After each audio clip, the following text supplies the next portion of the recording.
It's that time. It's show time. I don't care. Oh, just remove that one. Okay. Remove this destination. Save changes. Are we live? Are we live? Yes, we're live. You're like, what? Where are you, Kravitz? I'm right here. Look, no Chrysler Building. I'm back in Margate, New Jersey. I was headed to upstate. I was going to take the next 3 days off and go to upstate New York and see some friends, but they don't have power yet, I don't think. So I went where there was power and beach and all the fun stuff. And welcome, everybody, 420 Live with Jeff Kravitz. It's the Thursday edition. Ask me the date. I dare you. August 6th.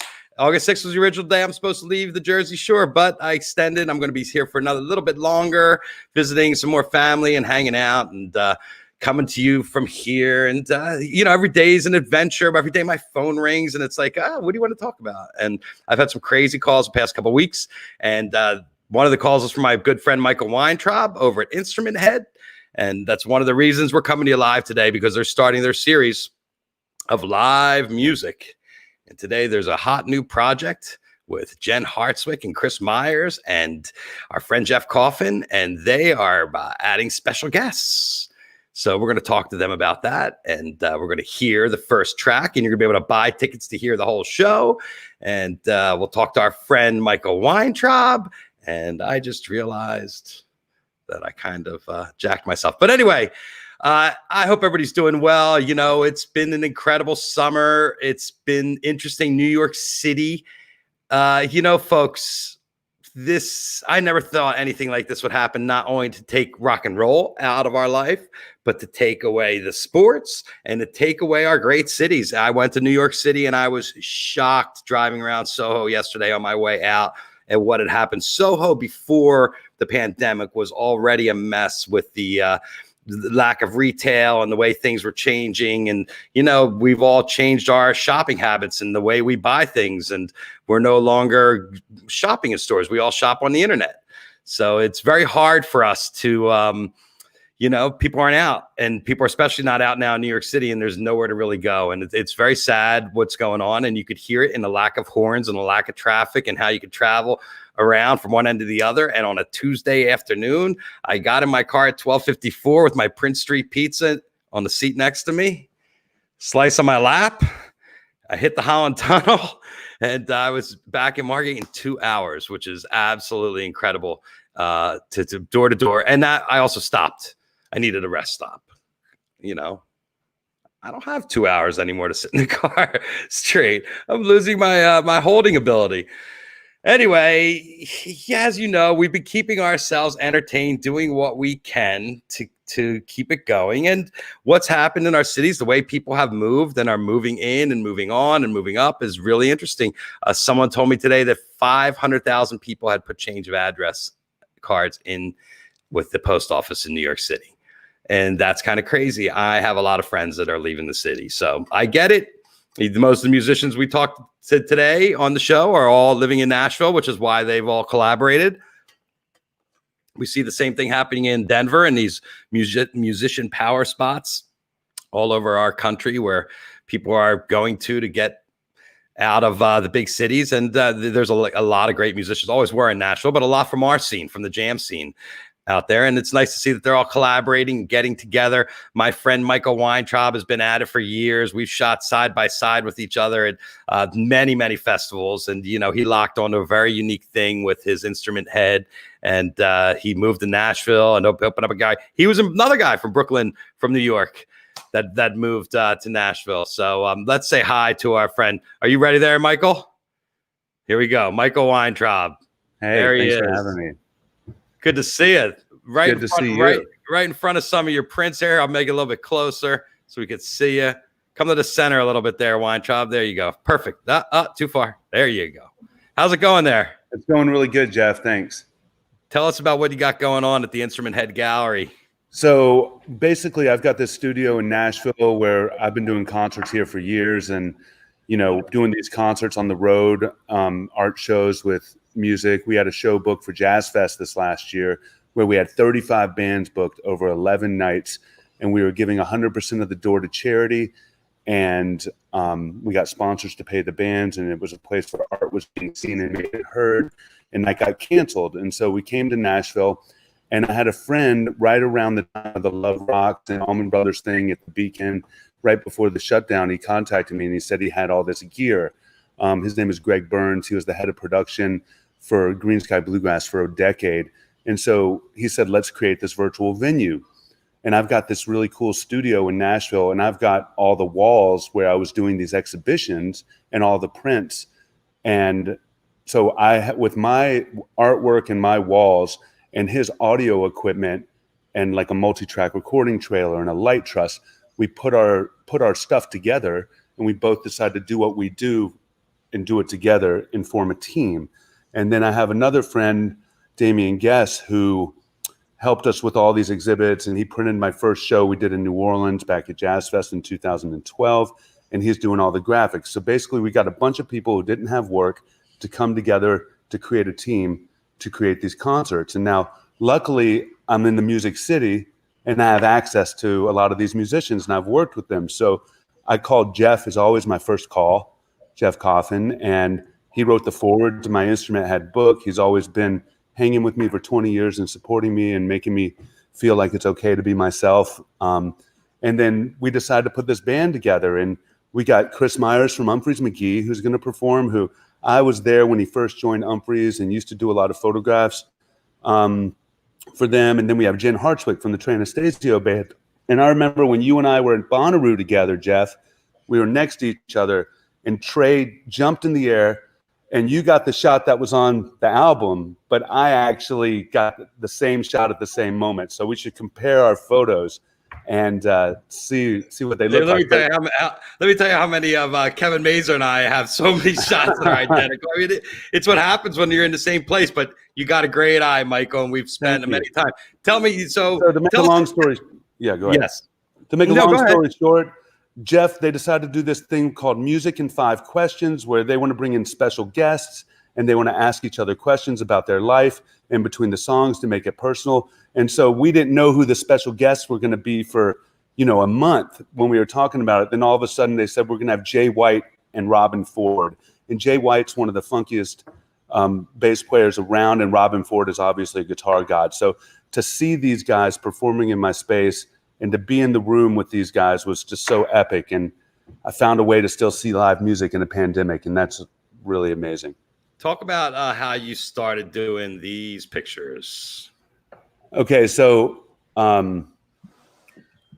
basically the first one I ever did was in 2000. It was of the Derek Trucks band backstage at the Aggie Theater. I was taking a portrait of the band backstage. Todd Smalley came running down the stairs with his bass. I said, do something crazy. I don't know, put your bass down your shirt. And he did. And I thought, oh, wow, these guys will do that if I ask them to do it. So it just became part of my shtick. So I would shoot portraits of these musicians and get them to cover their face with their instrument. And they did it for me. And then I remember in 2008, I'd been living in New York City, and I walked into a bookstore and I picked up a book called The Disciples, where a photographer named James Mollison had photographed fans of bands. And the whole idea was to guess what band they were the fan of. Willie Nelson fans had braids. ZZ Top fans had beards. Wailers fans had dreadlocks. Jimmy Buffett fans had grass skirts. So I thought, that's really cool. How can I create a guessing game with the musicians themselves? And so I thought to myself, I have all these photographs of them with their instruments covering their heads. And so I said, well, that's what I want to do. And so since I'm a rock and roll photographer and been shooting bands for so many years, I started calling all the people on my phone that I never called. And I said, do you want to do a photo shoot? And they said yes. And now in entertainment photography, you bring in stylists and makeup artists, and you're kind of creating an illusion. But I believe that photography is about telling stories. So I would ask them, how are we going to tell your story? What is about you that makes you special? And so they brought all their stuff. And I gave them free promo shots in trade. So it took the money off the table, and it was all about art. And so the Instrumenthead was a vessel to get them in the door. And then I was able to shoot normal portraits where you could see their faces, which actually helped me to develop my voice as a portrait photographer. So I can tell you who these photographs are. This is Bootsy Collins, and he had a band called Bootsy's Rubber Band. So he's holding the rubber bands. He's known for playing the star bass and wearing elaborate clothing and star glasses. And being a part of P-Funk. And being a part of P-Funk and James Brown. Okay, so... All right, so can I guess? Yeah, please. That's got to be Colonel Bruce, right? Okay, yeah, it's Colonel Bruce Hampton. So if you're in the aquarium rescue unit, you obviously need a snorkel fin and mask. The best part about this photo is actually the mustard stain under his top button on his shirt, because he always seemed to have a mustard stain in the same spot. He was my friend. I loved him. Yeah, he was a great guy, legend, and what a character. So this is a really cool shot. I went to the Nut House studio in Muscle Shoals. Can you guess who these folks are?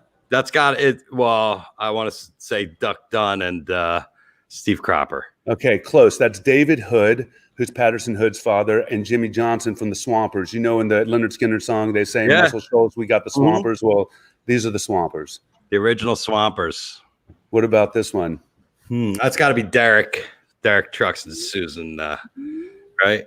Yeah, that's Derek and Susan. And this is my take on American Gothic, like the farmer and his wife. Oh, right, yeah. You know, clever kid there, Weintrob. I put this one in because he used to be in a band with Jeff Coffin, who you guys are about to meet for a long time, and that's Roy Future Man Wooten. Oh, yeah, Future Man. Porter. That's George Porter, and this is actually the second time I photographed George Porter. The first time I shot him was on the Jam Cruise. This is before I was working on this project. It actually ended up in his album called It's Life. Also, Carl Denson used one of my pictures. So I went back to New Orleans, shot him with his original P-Bass, which he didn't travel with anymore. And I always asked him to wear that the Meters Will Funk You to Death shirt. And that's before he really got into the tie-dyes. Okay. What about this one, Jeff? Edgar Winter. Johnny Winter.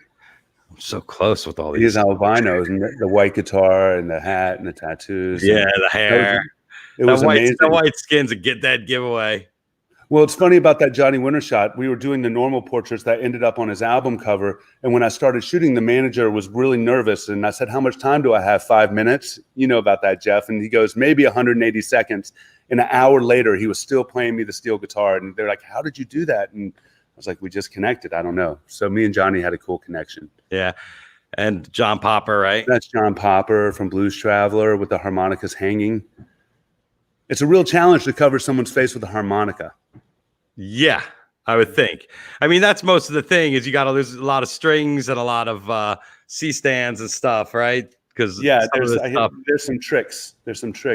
This is Dave Schools from Widespread Panic. I was a huge Widespread Panic fan in high school. This is actually one of their album covers. They had the band signed. This is a new image of mine with a young man that I've been working with a lot, and that's Marcus King. Yeah. And I saw Jen perform The Last Waltz with him at his live stream, which was amazing.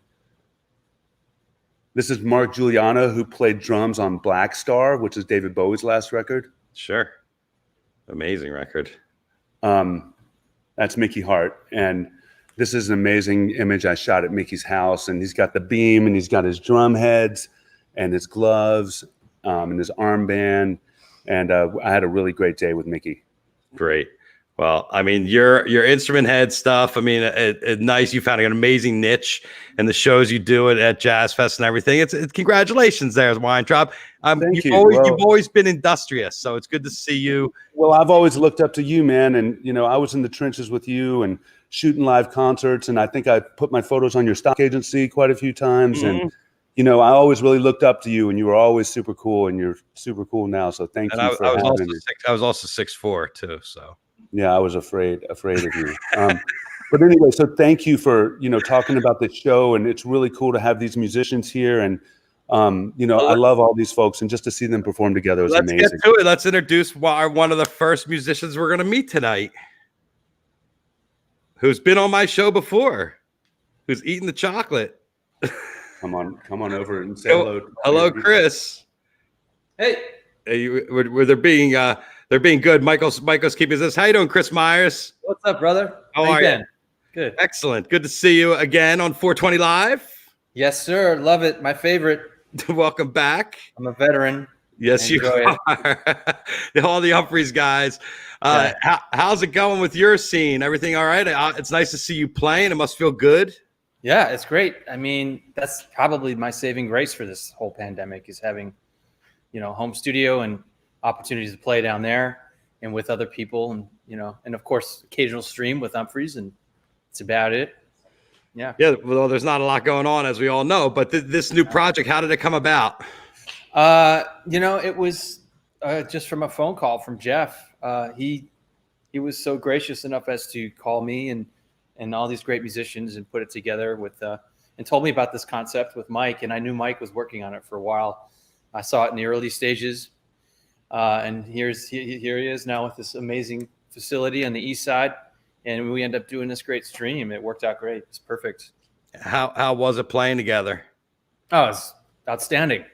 I mean, we've played together in a lot of different occasions, I think that this one was particularly special because, well, for one, we had Robben Ford and Jay White with us. And we were playing some originals, a couple, mainly originals, actually. And You mean stuff you just made up on the spot? No, like original compositions from all the players. And they all contributed, a song, and then we stretched out on a few of them. So we just had a great connection, man. It was a very unique band, and it was very, very amazing and unforgettable experience. And how's living in Nashville right now? I mean, Nashville's been through the ringer a little bit. Nash is currently going through a tough spike here for a while now, probably a month, and it's continuing to progress, but just like any other place, most other places. But yeah, I think we're all handling it okay for the most part. Yeah, that's good. Well, let's bring Jeff in. Jeff, you ready? Mr. Coffin? No? Hello, Mr. Coffin. Yes, sir. How are you, sir? I'm doing great. How are you doing? Good to see you. You too. This is your first appearance on 420 Live. I want to welcome you. It's great to see you. I love your work and what you've done and your whole spirit and what you bring to the scene is, a huge contribution. So thanks for everything you do for everybody. Thank you. And what have you been doing to stay busy during this time? Well, I put out an EP at the very beginning of everything, and I'm in the middle of writing 2 books. I'm in the middle of about 20 or 25 of my own tunes. I've recorded 5 videos with another group of folks and recorded 7 tunes with them. I've been teaching about 15 students, tending our garden, hanging out with my wife. Well, a lot of stuff. How's the photo career? Oh, it's good, man. I've been taking a lot of photos. Also got a great shot of Neo Wise the other night, the Comet. And I just got a tripod the other day, which I'm very excited about. How'd you shoot the Comet? Did you have do you need a really big lens for that, or can you do? Yeah, I have a 70 to 200. It's pretty, about this big, and just had to push it, about a second and a half of exposure, and actually didn't have my 200's not really that much of a focal length. I mean, it is. No, it's not. For shooting stuff, celestial stuff, they usually use like telescopes and stuff, but you don't need a telescope for this. No, I got a great shot of it, actually. Well, I'd love to see it. Happy with it. Yeah, I'll send it to you. Yeah, I'd love to see it. I mean, it's something we've all been trying to see. And Michael came to you with this project. What was your thoughts when he hit you up with the idea? Oh, it was exciting, man. I mean, Michael's always into some weird shit, and so I thought, okay, well, this is going to be great. And I've been over here many times to check out his space, and obviously we've been hanging for years. And so I know that anything that Michael wants to be involved with is going to be creative. And so we talked about it a few different times and kind of came up with a concept when I was talking to Jen and Kris about it. And I kind of figured that it would be the trio of us, and that we would be able to have different guests from time to time. And so we can kind of go any direction that we want to with it.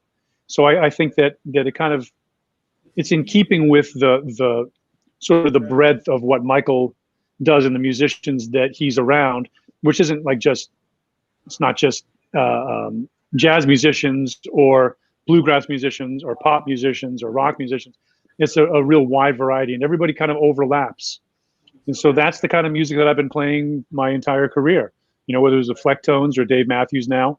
or with my group, the Mutet, or any number of different configurations. So just made sense. So we can do something like this and then come back and like do an acoustic set, or, I mean, any number of different things. It's really whatever we want to do, we can play it. And as I was saying to Kris earlier today, you know, having him as the central rhythmic component of it, you know, gives the group its particular sound. And Miles Davis said many years ago, if you want to change the sound of a band, you change the drums. And so that's, you know, I think it sounds great, and I'm super happy to have everybody involved. Well, yeah, you picked some great players, so For sure. you always surround yourself with the best. And here's a little lady I've been dying to have on the show. Hello, Jen Hartswick. Hello. Hartswick. Hartswick. Give you a Hartswick. tour of the place. I'm in a spinny chair. Oh, is that the whole? Is that the whole space? That's the tour. Hey. How you been, Jen? I'm good. How are you? Good. I'm hearing a little bit of echo from Jen from the audio guys. Interesting. Maybe if I spoke. I'm going to mute my mic. Oh, see if that works. Is that any better? I don't know. How's it going? How are you? How's your adjustment? You've been in Nashville how many years now? 7.5. Oh, so you're used to it. Well, I mean, of those 7.5, the time that I've spent in Nashville is probably about 5 months total, and 4.5 have been this year. So, Is that the longest you've been home? oh my God, ever since I was 17. And what's it like? That's going a little nuts, my friends. I mean, I could sit here and tell you about rainbows and puppies, but no, it's weird. It's very weird, and it's very much a roller coaster. It's like for a couple days I'll be cool, and then for a couple days I'll just, well, not a couple days. A couple days I'll be cool, and then for like 2 hours I'll totally have a meltdown, and then I'm cool for another few days. But yeah, but you know, it is what it is. Everybody's in the same boat. It's not like I'm special. No, that's a unique thing. When something usually happens to someone like this, to do what it has done to all of our industries, it usually is the kind of thing that's tragic, that you're like, oh, poor Kravitz. He was so much fun, but we got to go. Nobody stopped for anybody, but now we're all in a holding pattern, and it's really crazy. And, you know, do you find yourself losing your occupational identity? Yeah, a little bit. It shifts, you know. It shifts to a less social version of it. There's a lot of, you know, at home by yourself studio stuff, or, you know, Zoom stuff where you're looking at people but can't physically touch them, and it's a strange place to be. But again, it's like we're all doing the same thing, so. Yeah, but what is interesting, because I was in New York and up in the island, and, you know, some places have indoor dining already and some places don't. Every city's handling it different, but it's interesting to see that they beat it back so well. It'll be interesting to see if they can keep it down, and if we're able to have some kind of normalcy back in that city, because it is surreal right now. Yeah. Is Nashville like that too, I guess? Nashville started too early with the reopening. With the woohoo. Like, oh man. Yeah, it's you know, I feel like, you know, the unemployment situation with the extra $600 was like 4 months. And that didn't come out of nowhere. I feel like that was an educated choice. And I feel like if we all just like did what we were supposed to do for 4 months, that probably would have been ample time to, you know, start reopening at the end of 4 months. But at the end of 7 weeks, when you're like, no, we're bored, it's a political issue, I gotta get my hair done. My tips are showing. Yeah, like what? You're not. Anyway, I digress. But so we opened too early, and now we're all paying the price for it. And then you can't tell people who have now. It's like we were all afraid at first, and so we all did what we were supposed to do. And then you reopen, and everybody's like, "No, it's totally fine." You can't re-scare people into doing the right thing.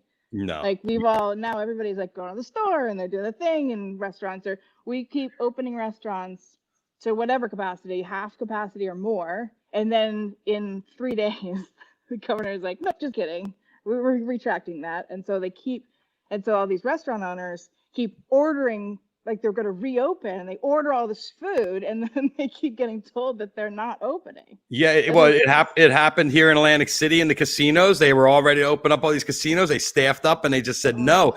But the real problem is that I heard like New York City's going to have outdoor dining till 2021, and after a certain point, it gets too cold to hold a fork. It's a little chilly out there. Chilly out there. So, what's it like playing with the guys? How is it? Was it playing in a room with real people? Because I've seen you do a zillion Zoom things. This is the greatest day of my life. It's so nice, not only are they incredible musicians, but just to play music with people that I love in a great space. And it was super necessary. And I'm really glad that we did it. And I hope we do it a bunch more, because I don't see this thing going anywhere anytime soon. So no, we can keep doing stuff like this. It'll save me a lot of psychiatric bills. Well, it is music keeps you sane. It operates a different part of your brain. We know this, and you're not stimulating. Do you practice? I guess you don't practice a lot, do you? Do you sit there playing the horn a lot? I do now, yeah. Now you do it. Yeah. How about you, Jeff? Hold on, let me turn your mic back on. Turn your mic back on. He's practicing right now. He just a cardboard cutout of himself. He's actually out back practicing. No, I've been playing a lot and again working on a lot of music. So I'm in my studio 8-10 hours a day still, working on my stuff and other people's stuff, and what else am I going to do? Yeah. What's happening with that Dave guy and his project? Are you guys working on anything, or not right now? No, I mean, we stay in touch. We text each other and that kind of thing, but nothing until 2021 at this point. Wow. I'm off for a year, so if anybody needs any horn work, I got my partner over here, Jennifer Hartswick, and and I got a drummer up here, and if you need photographs, he's over here. And, so yeah, we're the one-stop shopping place over here. Wherever you got, send it to us. Weintrob, step up to the mic there for a second. I want to ask you a question. Let me. I'm going to mute Jen because I think she's got when her and Mike are on together, that's an issue. What's the schedule for these kind of performances? Okay, so this is our opening weekend. We got Music with 5 Questions with these lovely, fine people here, and then tomorrow night there's this guy Daniel Donato. Have you heard of him? Okay, so this guy's got 90,000 Instagram followers. He used to play with Don Kelly, who's a famous guy down at Robert's Western World on Broadway. So he was a young guitar prodigy. So we're doing his CD release party for his Cosmic Country album. He's really into the Grateful Dead, and we brought in a bunch of production. So Paul Hoffman from Widespread Panic, their lighting director, brought in a bunch of lights, and we have a projectionist where we actually are projecting on the photographs on the wall, and it could be like a Disco Biscuits concert, like the lights look so cool. But it's so we got that, and then and he's going to be playing some Grateful Dead music because he's super into that. And then we're celebrating Jerry Garcia on Saturday. We're doing the Stolen Faces, which are a local Grateful Dead tribute act. They're going to play 2 sets. It's going to be a donation-based thing, and then the next day we have Lady Couch, which is Alan Thompson and his partner Keisha. Then we'll be doing the next weekend Kenny Vaughn, who's Marty Stewart's guitarist, with Dave Rowe, who played bass with Johnny Cash, and Dan Auerbach, and he played on the CeeLo new record, and Pete Abbott, who's in the Average White Band, and he was in Blood, Sweat, and Tears. So they have a trio playing all original music. Then the cool thing ever is we have Mimi Naja from Fruition, and she actually moved into Lindsay Lou's house, which is on the other side of my studio. And then Molly Tuttle and Billy Strings lived across the street over on Petway. So basically, Mimi moved in. We're doing a show. We got Kyle Tuttle, who's a banjo phenom who's in Jeff Austin's band. And we have Lindsay singing. And we have Royal from Billy Strings' band on bass. And then we're going to be announcing a bunch more shows. And we're just super excited. The cool thing about this is I've been able to create new artwork. So I'm doing photo shoots with all the musicians who come in. We're getting creative, get our mind off of things, and then we're actually presenting unique art experiences with the music, and we're putting those photographs on sale where you can buy the art, and I'm actually splitting the money with musicians and the charities, so we're all empowering one another. So we're trying to create more of an immersive art experience and stream art and music here. And that's the schedule. And hopefully we'll do a lot more. And we got great production, and I'm just super proud that these guys will just hang out with me, because that's all I ever really wanted. You know? Yeah, you just want to have a little party at your house and have some music. Right. I mean, it's cool. I mean, I figured out how to. I mean, I got a picture post in Rolling Stone Country yesterday of Marcus King, because I got to go shoot the set where he did the Last Waltz stream. So, you know, I'm still getting to do photography and still getting to see live music and creating. We're all doing it together, and hopefully we're being safe enough, which I think we are. And we hope that people enjoy this, and this music can actually make them feel better in a time when people need to feel better. Okay. I love it. Jeff, are there let's unmute you, Mike, for a sec. Are there any plans for any kind of outdoor social distance shows in Nashville or anything like that? Or is that something that could be on the docket soon, or what's happening there? Do you mean with Matthew? Yeah, I mean in general, just with you guys down there doing something outdoor, maybe doing that kind of thing, like they were in New Orleans, like the street concerts and stuff like that. I really haven't seen any street concerts. I know people were playing at the protests a while back, but there is some talk about trying to do some limited, like kind of house concerts, but in people's backyards. And I've been talking to somebody who's considering doing that coming up. And so, yeah, I mean, if that happens, you know, I'd love to bring this group in at some point also to do some of that stuff. Yeah, I mean, everybody's trying to get creative, but again, you know, as Jen said, Nashville opened way too early, and we have a lot of people downtown who are not masking, and you know, who think that it's like stomping on their constitutional rights, which is, you know, just a farce, and so they're putting everybody else in danger. You know, we're the last people to go back to work, and the stuff that they're here for, which is the music, their actions are keeping us from going back to work. You dig? Yeah, oh no, I get it, and it's You know? it's amazing to me that they've politicized something as simple as health. I mean, when you could say, "Hey, you want to be healthy? You're a Democrat." Well, yeah, I mean, they tried to politicize, you know, like wearing a seatbelt also. But tell me anybody you know who doesn't buckle up when they get in the car. Oh, absolutely. You know, Absolutely. So I don't know. I mean, it's just the argument just doesn't hold water. But again, the more important thing is that their actions are preventing musicians and artists from getting back to work. You know, so that's right. what pisses me off.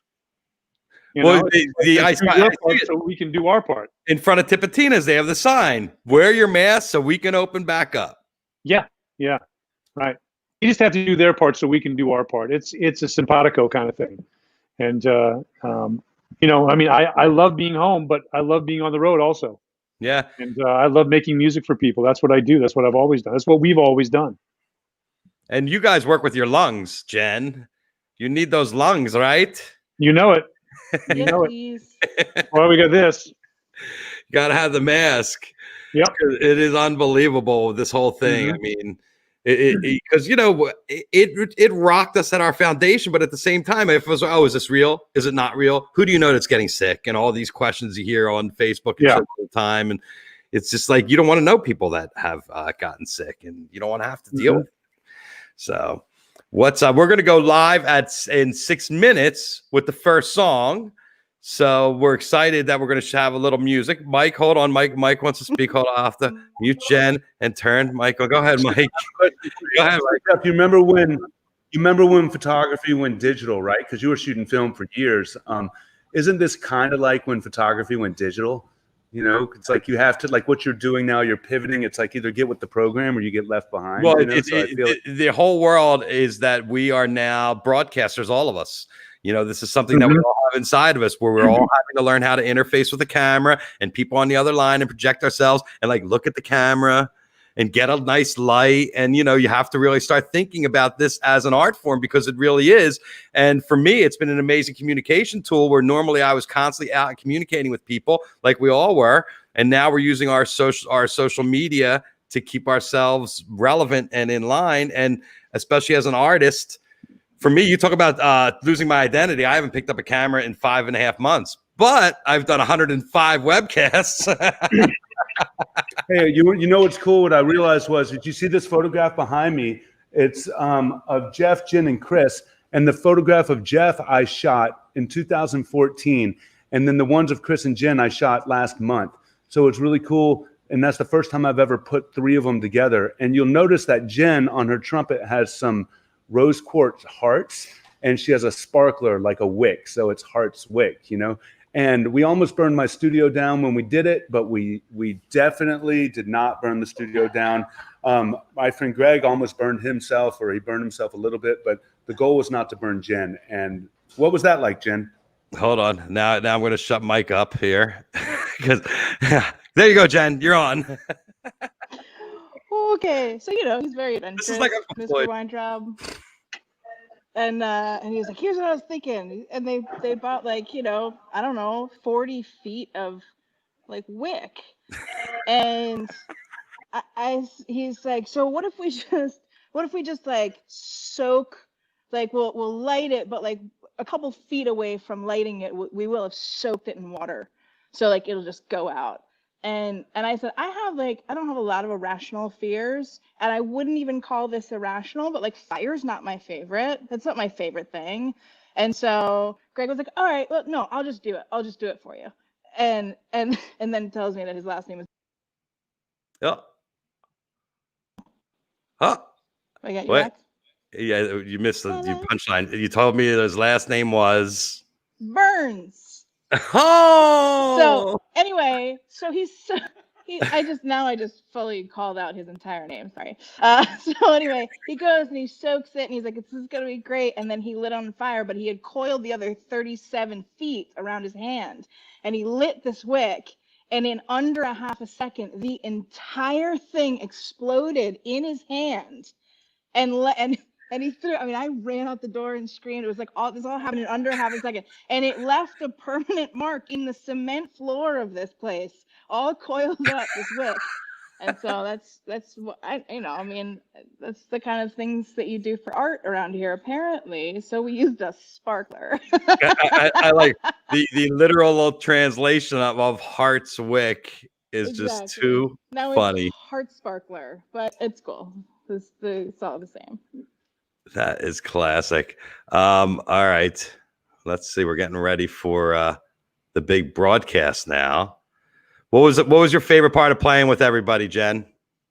Ooh, playing with everybody? That was the favorite part. Playing with everybody, seeing people, playing music with people. I mean, I hadn't met Robben Ford until we came in here. It's such a pleasure to play with him, and of course I've known Kris and Jeff for a long time, so it's nice to play with like on that sort of level with everybody that you know, and then include a couple other people that you don't know. Jay White's incredible. He and I have been wanting to play together for quite a while, so it was just nice. It was a nice mix of old time family hang and some brand new seasoned blood, And I saw your old boss just released Blood, which is the name of this band, essentially. Seasoned Blood? Yeah, no. Is that I like it. It's Can you add that to your Kris? Add that to your notepad. Seasoned Blood, your name, your band names. He's got a whole notepad going of potential band names. I see your old boss released a record. Did he call you to play on it, or is he just like, nah? I just lost you for 1 sec. You talking to me? Yeah, your old boss just released a record. He did, yes. Did you play on it at all? No. He did it all himself, huh? Oh, yeah. Yeah.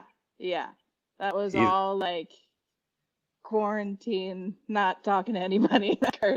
I haven't heard the whole thing. I've only heard a couple songs, which I definitely need to.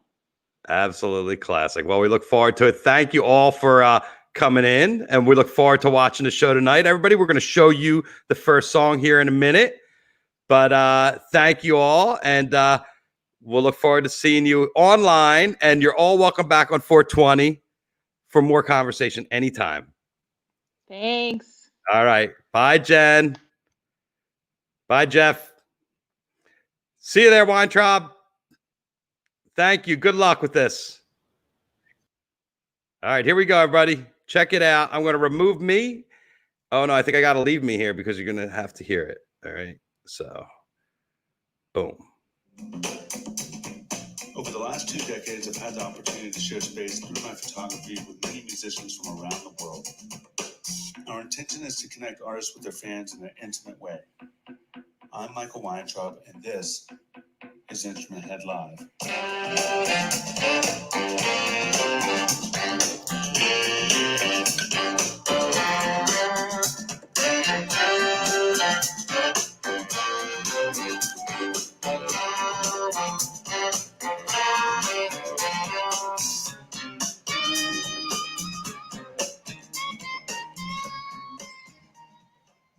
All right, here we go.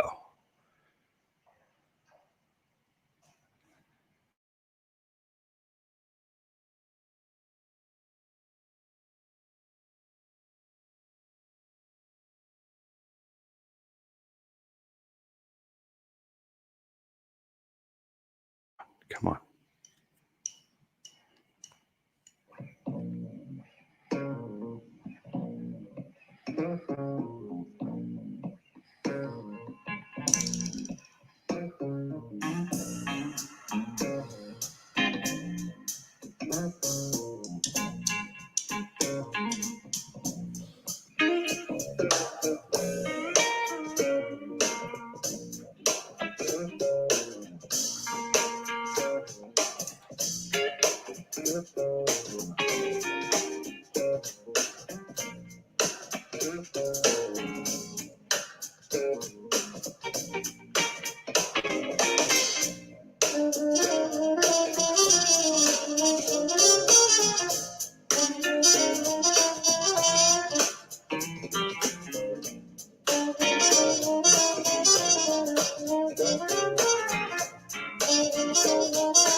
Hey, there you go.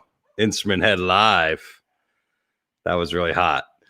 You know, something so simple as 5 people standing in a room playing music together is so hard right now. It's just, hold on, man, focus. Oh, there we go. Is that better? Better this way?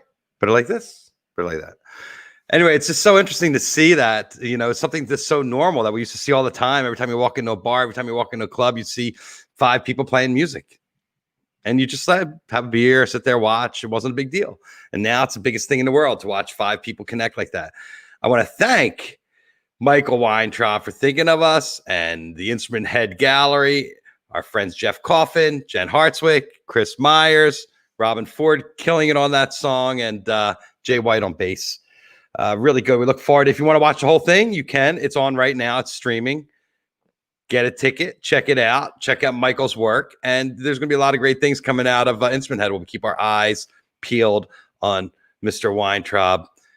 And I did. Am I out of focus? Am I in focus? Is that better? Better like this? Better like this. Anyway, if you see me behind me, it's not the Chrysler Building, but it's my 420 CBD bar. And there it is. And look, we broke into it. My brother actually broke into it. He doesn't eat a lot of junk food, but he tried this. And you know what? Loved it. Not that chocolate's junk food, but, you know, it has that reputation. If you've ordered, I want to update everybody because I know orders are coming in for the bars. I talked to Jeff Asher, and they are back ordered on the 420 bars because these have to be made by hand because CBD can't run through the machinery there.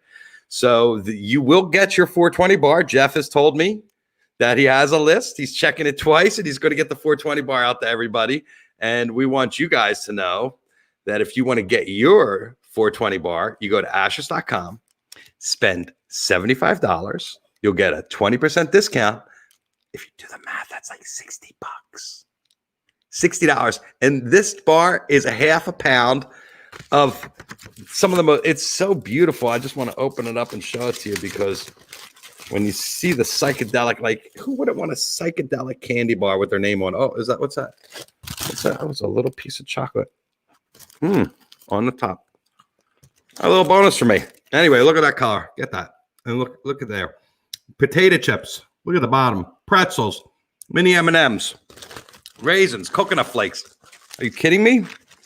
And the whole combination together, you don't even know what's happening to your mouth. It's that kind of thing. It is the CBD trashed bar, because it's got everything in it, like trashed. It is trashed. The CBD trashed bar, 420 Live. It has my picture on it. You're going to want to frame. You're going to want to frame that. You're going to want to frame the bar. You're not going to want to eat it. I've had friends like, I don't want to eat it. I'm like, eat it. Take a piece of wood, wrap the piece of wood in the foil, put the piece of wood back in, and hope that nobody eats it. Solo pipes. Our friend at Solo Pipe sent out a whole bunch of solo pipes this week, actually, just went out. So all our friends will be getting their solo pipes. I can't say enough. We talked to Nashville today. My friends at Headcount that Nashville have been in touch with me. They enjoying what we're doing on the show, and they just want to let me know what was happening. Also, I want to talk about Sin Lawn. You know, I live in Los Angeles. We're very conscious about the amount of water we live. And my daughter was looking at the deck today and saying, Dad, you know what? We need some AstroTurf up here on this deck.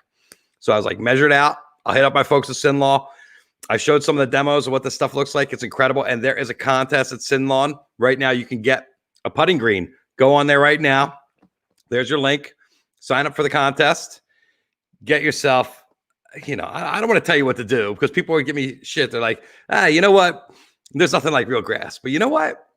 I don't waste water. I live in California. My kids make me conscious of this stuff. You live here in Pennsylvania, New Jersey, New York. You're not worried about water. It comes out of the sky all year long. It's flooding. Oh, my God, the flood this morning. The lightning and thunder that shook me out of my bed this morning when I woke up. It's crazy. We don't have that kind of weather. I'm not used to that happening in my life. All of a sudden, it's like, you're like, what the fuck? What's that? God's bowling. God's mad at you. That's what they used to tell us. You see, that's because you were playing too much. God's punishing you. He's throwing lightning down from the sky. Our friends today from Instrumenthead Live. Love Mike Weintrob. And this week we talked to Mindleaf CBD. My friend at Mindleaf CBD, Dave Alaka. And I got to get a code for you guys for Dave for that, because he'd love to have you guys come in and check it out. And today, it's great to have these amazing musicians that you know are just sitting home, hanging out, watching them work. That's what we want to put all our musicians back to work. We need to support the independent venues. Very important. Go to Tipitina's, buy a t-shirt. Like Robert Walter said a couple weeks ago, you can never have too many Tipitina's t-shirts. And do that for all the clubs you love. Go in and buy their merch and support them, because you know how much you'd be spending there on a $15 beer or a $24 cocktail or whatever it is when you go to these bars. It's so expensive to drink. Just take that money you would put on a drink and buy yourself a t-shirt and keep these venues functioning and keep our whole world at it. You know, I can't stress enough how important this election is. I'm working on some things for the election to just throw my support behind Joe Biden, because I feel we all must support against the evil empire. Hey, my mom's like, don't get political, but you know what? I'm political. I don't like to talk about it here because I like to distract. I'm not here to preach my politics or tell you what to do, but we all know there's a huge cancer in the White House and we need to get rid of it. And because he's in there, that's why we're not seeing rock and roll. And that's why we're not seeing sports. And that's why we can't travel to all these amazing places we go to. So go up, research the candidates. I really don't care which way you vote. I just want to make sure that everybody gets out there to vote. And as Jeff Coffin said, live lesson masters. You want to hang out with some people. You want to take a lesson from a master. I mean, come on. I know Kris Myers. He'll teach you how to play drums, and everybody's on there. We support our friends Mark Brownstein, Alicia Carlin, and their fantastic project. Everybody out there, I appreciate you tuning in. Like I said, I was supposed to leave, but the weather here forced me to hibernate in Jersey. And today Mike came to me and said, will you help us with a little pre-show? So I activated the 420 Live forces and brought you another fantastic episode, touching base with our friends down there in Nashville and even bringing you a little bit of live music, which I know everybody out there appreciates. So thank you all for tuning in. I appreciate you every day that I have people that come in and visit with us, whether it's for a minute or for the whole hour. I appreciate you coming in. So for everybody out there, peace, love, happiness, everybody out there.